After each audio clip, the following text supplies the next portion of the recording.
What's good, internet? MockRock here, and well, clock's ticking. Ultimate's creeping closer and closer, and don't get me wrong, I'm thrilled that Ike and Zelda are real characters, and we're getting Wolf back, and Simon is in the game. Oh my god, Simon looks amazing. He's a heavyweight who plays a zoning game with some nasty-looking projectiles, and have you seen that forward tilt? And I haven't actually played Castlevania, but I still love the gothic horror visual style it uses, and he plays a lot like characters in other platform fighters. So, yes, Ultimate looks amazing, but as we reach the end of Smash 4's lifespan, I want to take a look back at its own characters, because pre-Ultimate, it might have had the most impressive roster ever put in a video game.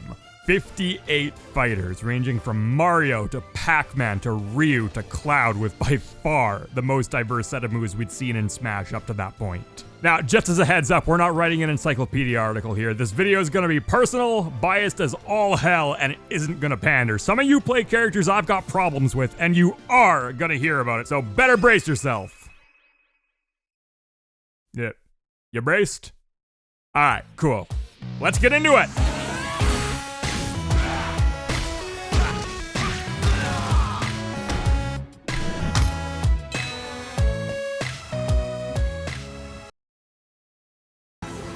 Mario gets thrown around a lot as the super pure, balanced fundamentals character, and my response?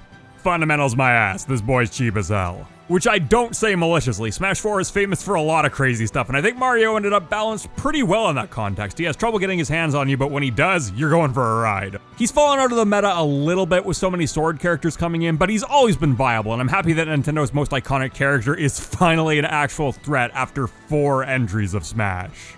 Luigi is not fair. He wasn't fair pre-patch, we all thought he was unfairly destroyed post-patch, and now we know he's still not fair. And I love it. It makes total sense for Luigi to be this wacky bag of tricks character, and the fact that he shares some of Mario's strengths and weaknesses, but in a much more exaggerated, goofy way, is just perfect. He's definitely not a clone anymore, but keeps just enough of that spark to let you know that these guys are brothers, which is exactly how I want canonically similar characters handled in Smash. Peach has always been one of these characters that people swear would be one of the best if someone truly masters her, and yeah, you know, I'm not sure I'm on board with that. Still, she's always had a reasonable presence at top level, and I think it's pretty damn awesome that this relatively straightforward girl in the Mario series is one of the most complex, technical Smash characters of all time. Realizing she's hitting you with her crown during forward air also just seemed to be a rite of passage for Smash players. The amount of times I saw it brought up in comment sections was hilarious. Wow, the history this character has had. Bowser was completely reworked between Brawl and Smash 4, becoming way faster with a lot of new tools, and in the 3DS days he was widely considered to be one of the best characters. That didn't last long. It became pretty obvious that people weren't exploiting Bowser's weaknesses properly, and he took a complete nosedive when this changed. That is, until he was patched to have combos out of his up throw. It took a little while, but top players did eventually catch on to the power of grapplers, and while it seems like DK has become the more go-to character for this strategy, Bowser still sees respectable play, usually as a counterpick. Yes, the early kill confirms off up throw can be kind of obnoxious, but given the choice between that and yet another game of Nintendo's most important villain getting kicked around by little guys, pivot grab away, man. There was a lot of interest in Yoshi at one point. Most of his kit was dramatically improved, and it looked like he might actually be a real tournament threat this time around. Sadly, this never really came to be. Yoshi's appalling grab game has always been an issue, but in Smash 4, where shields are so powerful, it was a real problem. He's still certainly not unplayable, more like balanced, which, and remember this because it's going to be a common theme, doesn't really cut it in the most notoriously janky Smash game yet. Rosalina used to be a top 3 character, and although she's come down a little bit since then, she's still very dangerous. And you know what? I'm fine with that. A ton of people just don't like fighting Rosalina, but I've always thought matches against her feel like trying to solve an interesting puzzle. Now, maybe I'm biased because Corrin's my tournament character and insta-pin kills Luma, but actually, yeah, that's almost definitely it. Never mind. Look, let's be honest, Bowser Jr. never really accomplished much, which I wish wasn't true, because he's a cool design. He did have a lot of success in Smash 4's early days thanks to Tweak, but let's be clear, that's because Tweak is amazing, and notice that he started winning more when he stopped playing this character.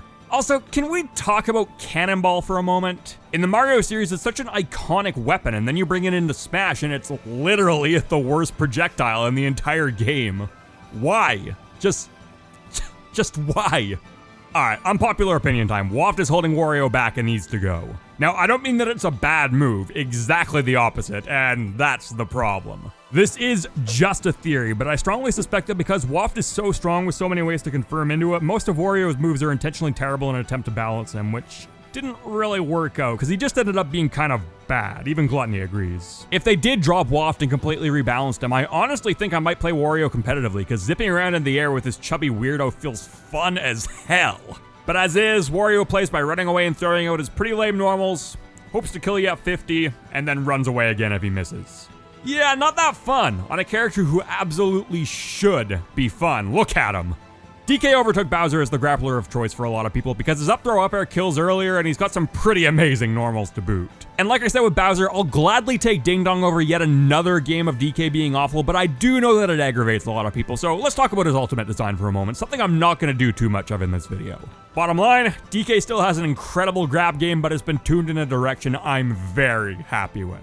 Ding Dong is still there, but it's far less of a kill confirm, if at all. Reports are kind of mixed. In exchange, he gets some really awesome damage racking throw combos, and his cargo forward and back throw now kill at a very good percentage, just not 50. He's still very much a grappler, but is based more around racking up damage and killing early rather than wiggling you to a specific little percent window and killing you really early, which feels far more balanced while still being strong. It also makes a hell of a lot more sense than having to memorize a huge list of numbers to properly play a big, dumb gorilla. And now we get to Diddy, you little At the beginning of Smash 4, people figured out pretty damn quick that Diddy was completely broken, which was a problem since he was basically a perfect combo of everything horrible to try and fight. Easy to play, hard to hit, annoying, oppressive, heavily rewarded for any move he landed. It was so bad that people started talking about the game being dead on arrival, but thankfully patches arrived to tone him down considerably. In fact, maybe too considerably, with Zero in particular saying he'd been pushed out of viability. This obviously didn't turn out to be true. Even post-patch, Diddy is easily a top tier, and while I've still got some issues with him, if you've got something as insane as Banana, you really shouldn't have so many other incredible moves. I do think he's at a decent spot overall.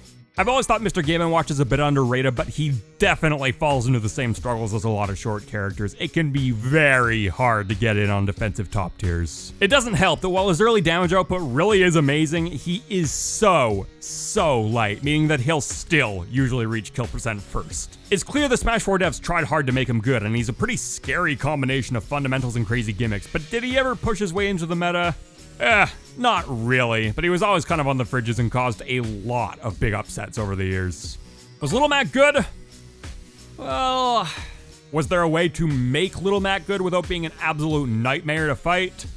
Well, Little Mac was an interesting thought experiment that I kind of wish had stayed a thought experiment. Now, I've certainly got no issues putting him on the roster. He's an awesome choice for a throwback character, but does his moveset really need to be so polarized? Look, I get it, he's a boxer, he doesn't jump around a lot, but why is it just him who gets this translated into an insane ground game at the cost of literally everything else? Is Ness famous for his high school long jump record?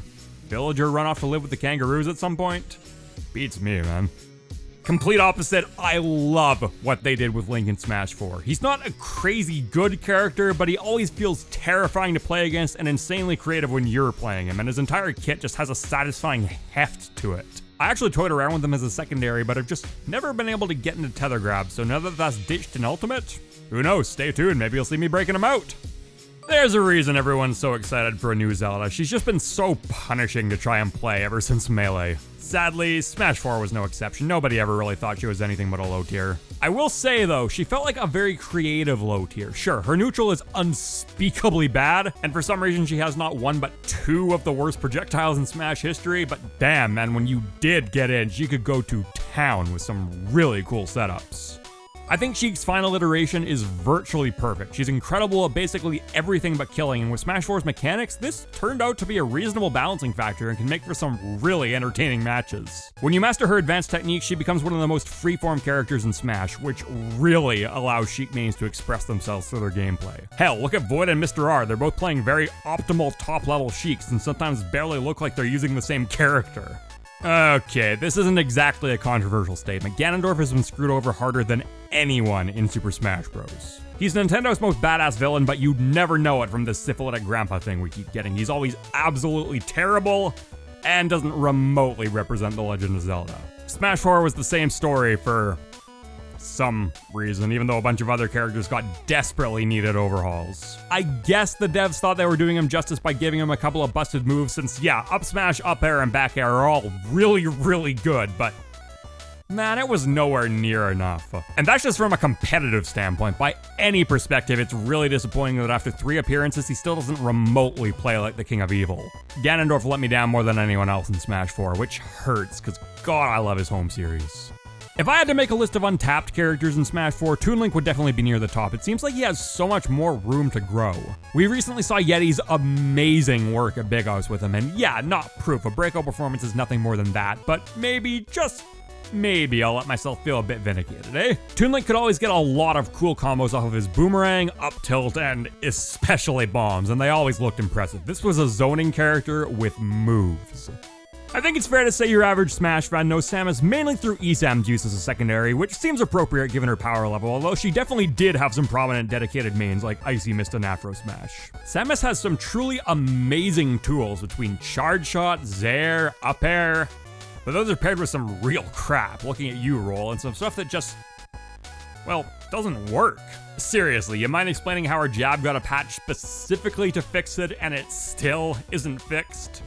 It's ironic that the Zero Suit is used in the Metroid series to represent vulnerability, because in Smash, it's pretty much the exact opposite. Unlike Samus, who's good enough, Zero Suit Samus has consistently been a scary character, with Nairo obviously leading the charge, but plenty of other players like Mars, Mr. Riddle, Void, Mistake, Sansora. Yeah, a lot of people have played Zero Suit at some point or another. She has a reputation as one of the flashiest top tiers in Smash because of her insane punish game.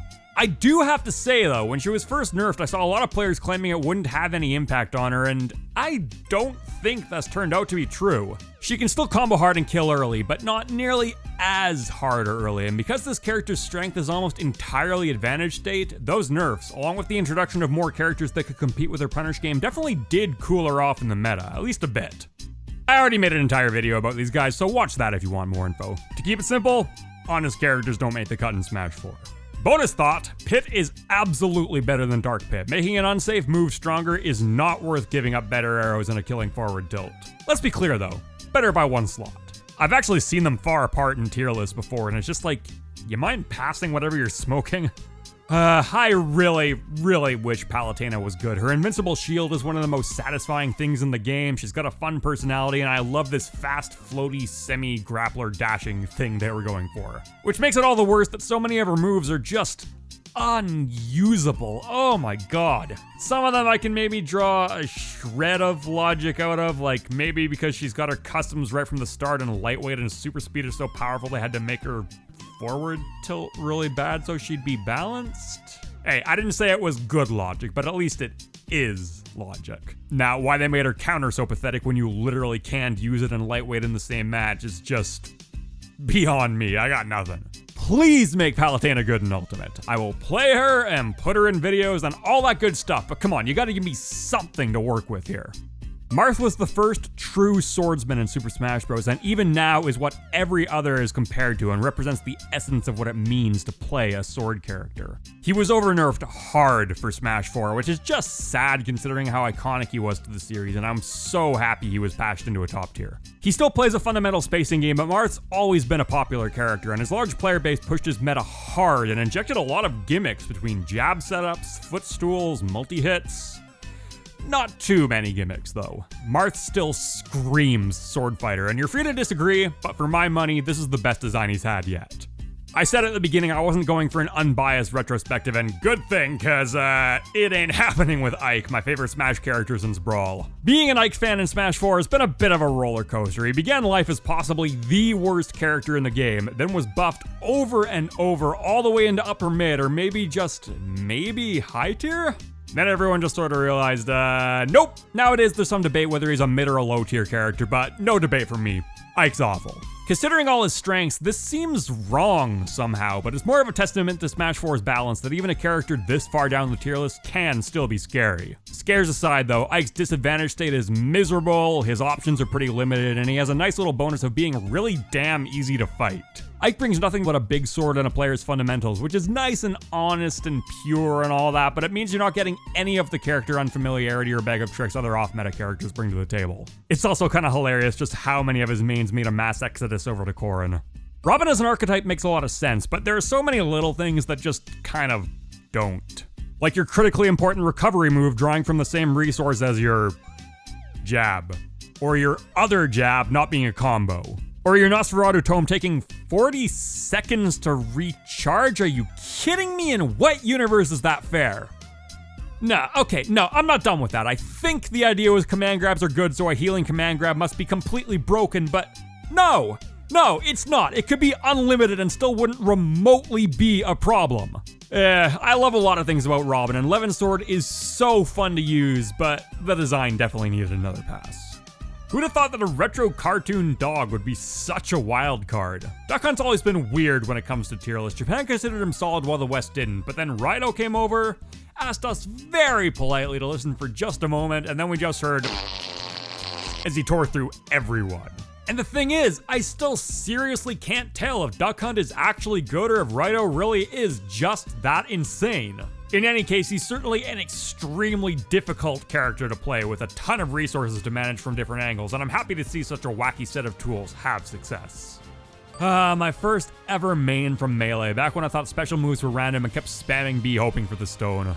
Pure times. Simpler times. Kirby's never really done that much since leaving the N64, although in Smash 4 he's in an interesting spot where he's weak while also having solid matchups against several top tiers. So sure, Kirby has a lot of unique strengths, and his mains absolutely love him, but it's kinda hard to argue that getting in on an opponent can be a nightmare. Still, I think people give him a bad rap. I regularly see him show up in bottom tier, but I think he can just do too many things, along with having a bunch of individually very good moves, for that to be justified. They say comedy is tragedy plus time, and it's been a couple of years since Sakurai nerfed Diddy. So nice one, man. Hilarious stuff. But joke's over. Can we please, not do that? DDD may well be the most ridiculous character in Smash 4, which is fun when you're playing Gordo tennis or taunting with your crouch. Not so much when you design a super heavyweight who struggles to kill. Or make his most important ground move whiff constantly. Or give him a strong edge guarding tool and only have it work half the time. Honest to God, how does this guy possibly slip through the game and all its patches working like he does? Over-nerfing top tiers from previous games is unfortunately pretty common in the series, and given Brawl Meta Knight was probably the strongest character ever put in a Smash game, it wasn't surprising to see him totally butchered. Thankfully, a series of buffs and later, more nerfs actually made him a real character again, and in a very different way. Meta Knight in Brawl was a jack-of-all-trades master of, well, basically goddamn all of them. Smash 4 Meta Knight, on the other hand, is focused on launching opponents with grounded attacks and chasing them with a ridiculous aerial punish game. Overall, much cleaner and more focused design, although opinions may vary if you're a floaty main, and I'd maybe have liked to see a bit of power taken out of the ladder combos and added to the rest of his kit. Can I just say how much I love Smash 4 Fox? This is by far his best iteration, bringing back a lot of the power and flashiness that he lost in the transition from Melee to Brawl while being a much more fair and honest character, although still very good. Fox is a glass cannon through and through. He has a vulnerable recovery by Smash 4 standards, gets feasted on by combo characters, and dies unbelievably early. But in return, he's rewarded with one of the scariest combo vortexes in Smash 4. Similar to Marth, Fox has always been a popular character with a large player base, and his meta evolved to pretty ridiculous levels by the end of the game. Seriously, go watch a Fox combo video in 2018. Some of this stuff is nuts. Falco's worst aerial is his down air. No, just take a moment, process that. Falco's worst aerial is his down air. There's really no justification for how hard Falco got nerfed in Smash 4. The one change I do agree with was making lasers less annoying, but those were most of his neutral, and you've got to give him some kind of compensation, which Falco just simply did not get. He still does have some pretty cool combos and is definitely a fan favorite to watch, but play, not so much. I don't think anyone would argue that Pikachu isn't good, but there's always been a debate around just how good he actually is. Esam, by far the most prominent Pikachu player, has always had a very high opinion of him and does have results to back it up, with Captain L joining him on the final Panda Global rankings and plenty of others making impacts in their scenes. It's very possible that Pikachu is still being slept on. It doesn't help that you're forced to use a completely different control scheme if you want to play him optimally, which is a huge entry barrier that really limits his player base. Okay, listen up. Cards on the table. Charizard is my choice for the most underrated character in Smash 4 and bypasses a lot of the issues heavyweights normally have. He's fast, has a passable disadvantage state, some good boxing tools, a powerful kill throw that launches off the top, and his flamethrower can win you games all by itself in some very relevant matchups. Also, you know, I've got to give him bonus points for the Zard walk. It's not every day that a years-long running joke is made out of a basic walk cycle animation. Now, am I biased because one of the top players in my region is a Charizard main? Yes. But I don't know, man. I'm not calling him a secret top tier or anything, but I see so many people saying he's absolute trash, and that's just not a hook I'm biting. A lot of Smash 4 fans love Lucario because of Zero vs. Sue at Frostbite 2017. Easily one of the best sets in the history of the game. It definitely takes a certain personality to play a character like this. I seriously tried to secondary him at one point, and although I actually got some decent results, I realized pretty quickly that it's a personality I just don't have. My jaw can only be so clenched for so long. Despite multiple PGR ups and some amazing showings, Lucario has always been pretty inconsistent in Smash 4's meta, but considering he was built from the ground up to be inconsistent, mission accomplished.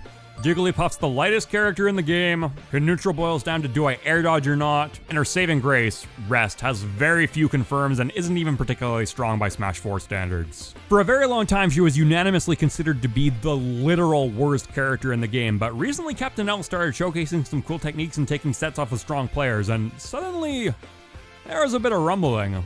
Is that necessarily true? He thinks she might be a mid-tier, and I'm not willing to go that far, but I will say it's possible that instead of being the worst character in Smash 4, she's only one of the worst. So, congrats?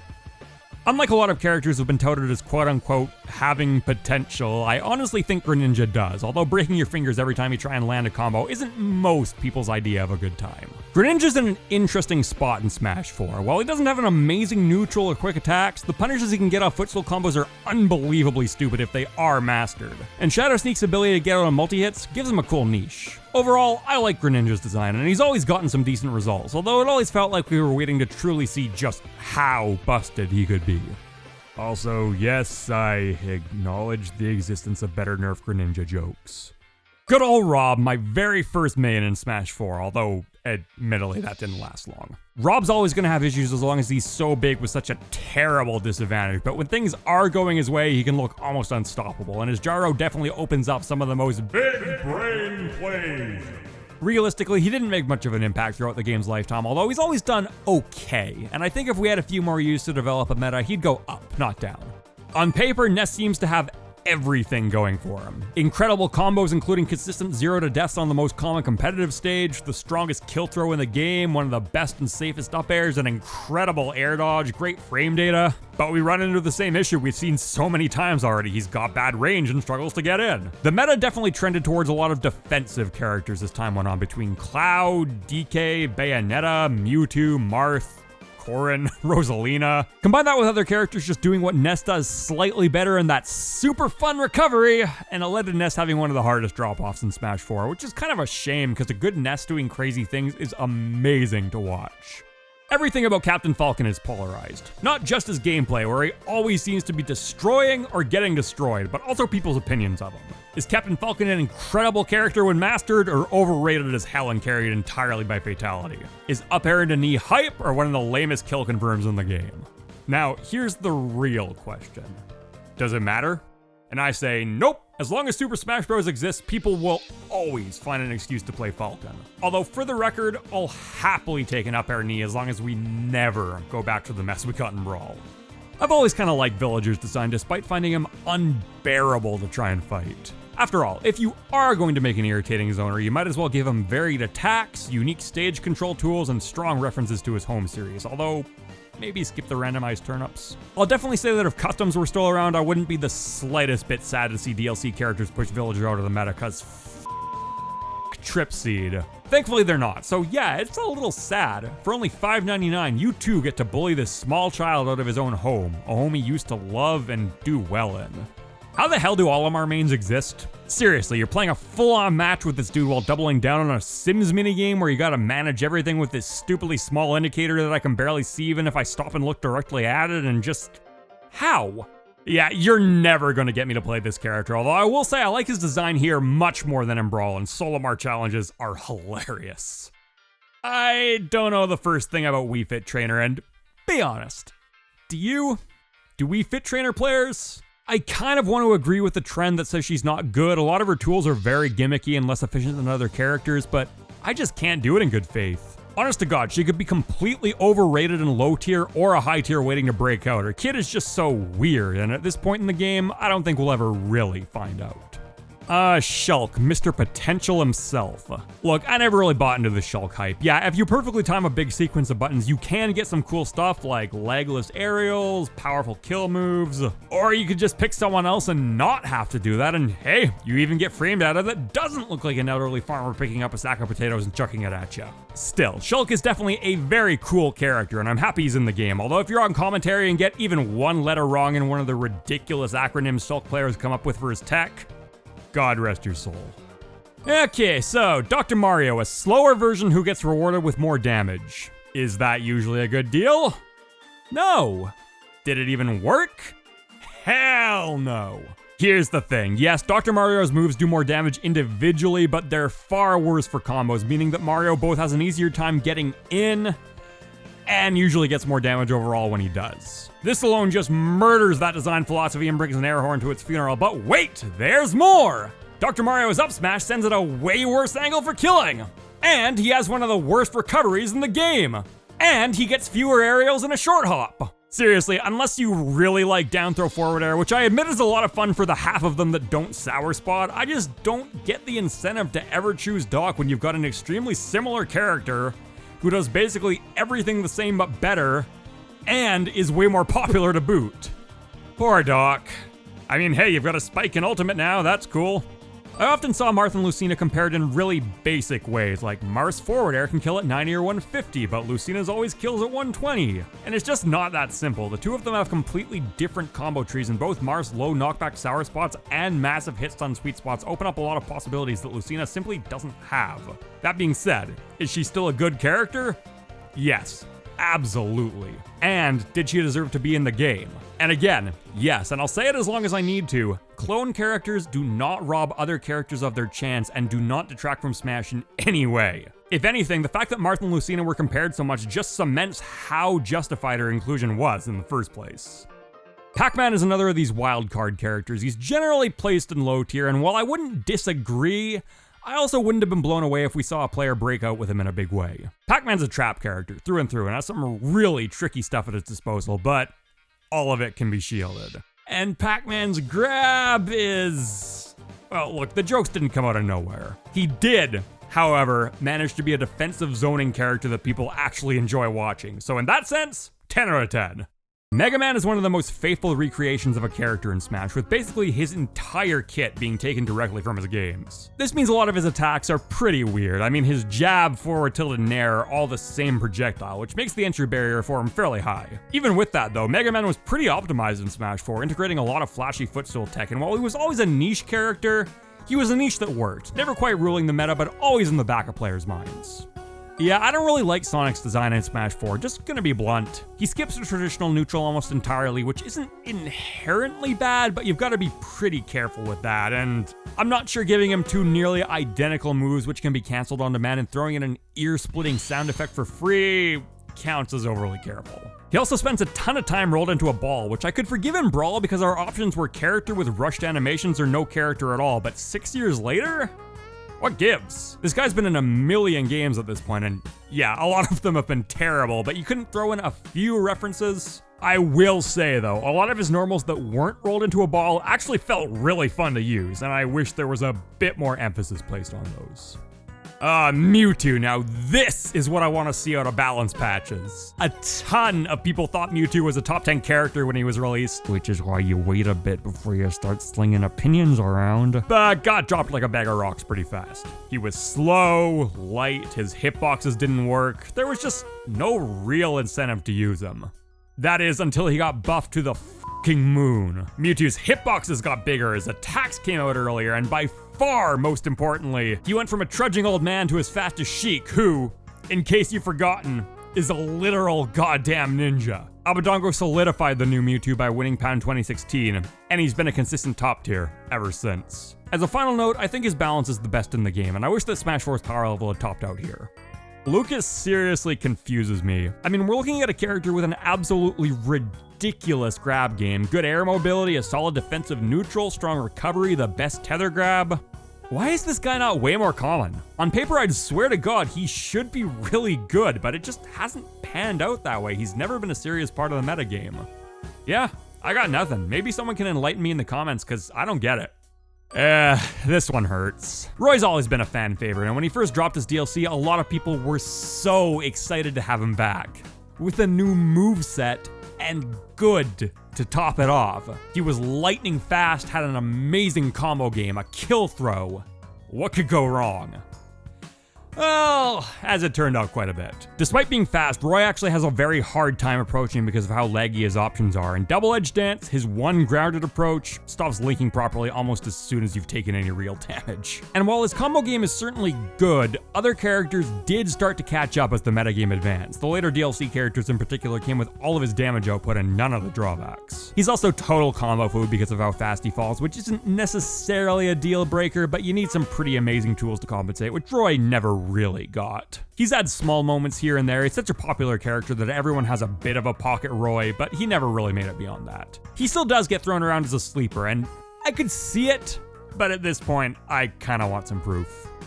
Ryu is scary. Like, Jesus, Ryu is scary. You can talk all you want about how he's locked into an angle when he jumps, or how he's vulnerable to ledge pressure, can be beaten with keep away strategy, and no, stop, you're not listening. Ryu is scary. He also felt like the first character to really break the rules in Smash, with multiple inputs per move and even 2 final smashes. Then in Ultimate, they went and did it all over again with his new turnaround system, and damn, man, I love these kind of character-specific quirks and just hope we see more and more of them as time goes on. A lot of people, myself included, were kind of disappointed when Corrin showed up in the final DLC reveal, but she actually turned out to be a pretty awesome character. Everyone talks about how insane Pin is, and yeah, it's definitely her best move, but don't sleep on neutral air, back air, Dragon Fang shot, up air. She's got a lot of great tools and finally showed them off to the max with a major win right at the end of Smash 4's lifespan. And I'll say it again, she. I normally have no opinion on male or female avatars, but Corrin's the exception. I never liked seeing Mii's excluded from tournament play, and sure, this did get softened up as time went on, but I always took it as a symbol of the conservative mindset we see pop up a bit too often in the Smash scene for my liking. Default size Mii's with any special move combination never were and never will be a problem, and as far as I'm concerned, there was never a legitimate reason to ban them in the first place. Hopefully in Ultimate, where their movesets are fleshed out more, we won't see a repeat performance. Woo! God damn, my throat is sore, but we actually did it. We actually made it through. Thank you so much for watching, everyone. And hey, if you liked it, why not leave a like? Let me know your... Wait. Am I missing something? Kind of feel like I... Oh. Right. Alright, we'll talk about these two together. There was a blissful period in Smash 4 where we genuinely did not know who the best character in the game was, and if you were active during that time, you might remember how fun things were. This was the era of the quote-unquote counterpick meta, where top players frequently pulled out surprise characters in bracket. We saw off-meta picks making amazing runs. It was a great time to be a Smash 4 fan, and these two, unfortunately, are at least largely responsible for that environment ending. Now, Smash 4 being nothing but Bayonetta and Cloud is an overblown stereotype that doesn't hold up. Take a look at the results of the most recent major at the time of writing and you'll see a good amount of character diversity. But Bayonetta did get figured out as the unanimous pick for best character, and while Cloud still has some naysayers for second best, there aren't too many, and he definitely has the representation of a runner-up. I always suspected that these two were such a problem because of just how much of the spectrum they cover between them. Bayonetta is hyper complex while Cloud is incredibly simple, and they have so many options that you can really play them however you want. And considering how amazing their matchup spreads are, if one of them speaks to you, there's very little competitive reason not to choose them. And again, spectrum, they speak to a lot of people. Now, did these two kill Smash 4? No, and I know the vast majority of you are cool, but if you are one of the people who launched a personal attack on a teenager for playing a character he liked in a video game, leave and don't come back. That being said, did they hurt the game? Yeah, I have a hard time saying they didn't. But that's a hell of a downer to go out on, so let's put it this way. The later rounds of Smash 4 DLC showcase Sakurai's designs that are most creative and unrestricted, with the most experience at his back.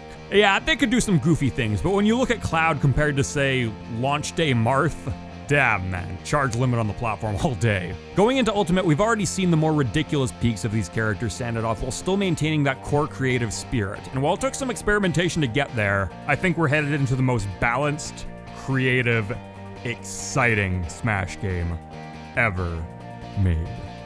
Thanks for watching, everyone, and hey, if you liked it, why not leave a like? And I mean, this is a retrospective, so let's retrospect. Why not leave a comment saying who you played in Smash 4 and how that came to be? Got a good story with them? Planning on continuing into Ultimate? It's all free reign, let's hear what you got. But before you do, be sure to subscribe and hit that notification bell for more Smash content, and follow me on Twitter at Mr. MockRock if you want to see what I'm up to. Later, people!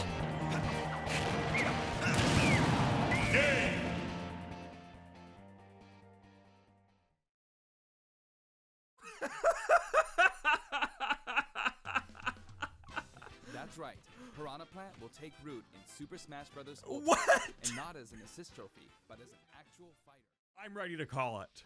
This character is brilliant. And considering how,